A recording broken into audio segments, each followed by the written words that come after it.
My life has always been pretty cheerful. This was made possible by my friends, family, a bright future at my university, and nothing bad happening in my life so far. Everyone I know has nice thoughts of me as I have from them. All my teachers and I get along well, despite having no other known relatives than my parents.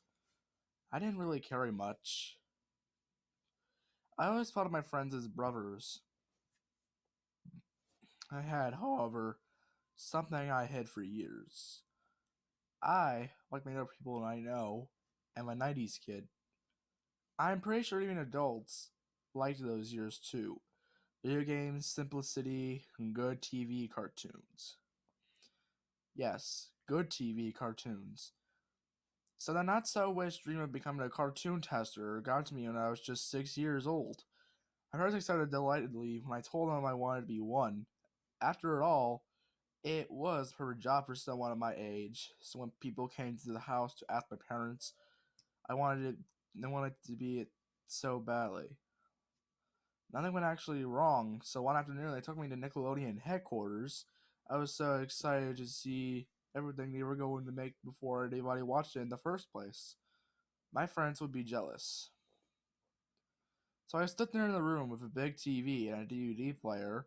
First I actually saw one, and like five other kids that were like me, expecting to watch cartoons all day. The room was felt somewhat like a living room, probably to make us feel much more comfortable. It had carpet, chairs, a table, potted plants, and a nice warm red paint on the walls. A staff member came out of nowhere with a CD, smiling at us. "We're going to make a new series on Nick Jr.," he said. "If you like it, then we'll send the first season to your parents in no time," said up a cheesy tone. Or cheery. All the kids and me started celebrating as the man inserted the CD inside the DVD player. "I'll be back in a while," he said with a bright smile as he left the room. Our TV went on a stack screen, which was odd since it was the newest thing they had selling it that year. It went stacked for a while, then it started to show a warm fireplace burning. The camera then showed the whole room. No music was heard at all, nor did it introduce anything. The camera showed a chair facing a window, showing stars in a night sky. The room looked warm and soft. A bald head was on the chair. It slowly turned, showing big eyes, or big, creepy eyes, and a surprisingly realistic mouth. It went, oh god, where am I? Me and all the kids were surprised about him, and his parents soon waited to see what happened.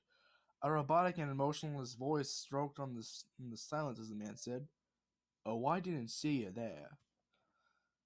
The camera turned around, showing a crudely made CGI body that had to be the man's. He greeted us and said, "Hello, I'm Gregory, and this is my room."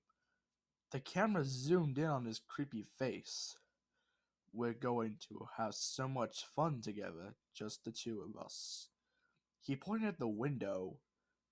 "We can look at the stars together." He held a book. "We can read a book together." The camera went to the perspective of the fireplace as Gregory said, "We can stare into the glorious flames of the fireplace together." The silence crushed instantly as all the kids looked confused and looked to each other. We waited for a while as Gregory's face started to stare from the chair into the fire. His face suddenly appeared again. The camera slowly zoomed in.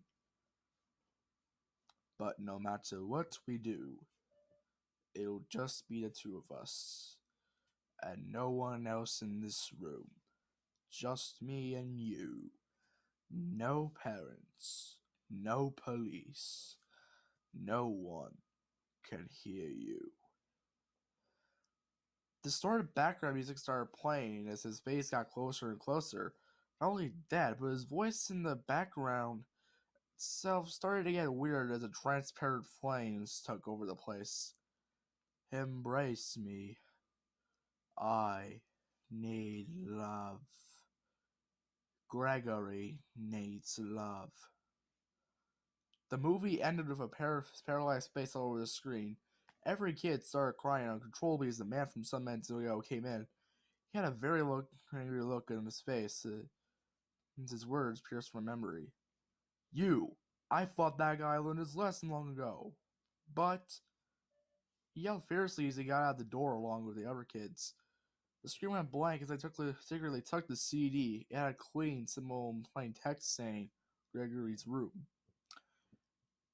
After a few days, there was some news about parents suing Nickelodeon for inappropriate content shown.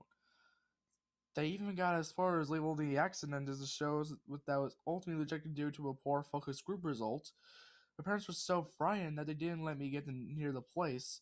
We live relatively near Nickelodeon headquarters. Until then, I kept the CD with me, hoping to understand one day the meaning of such dreadful creation.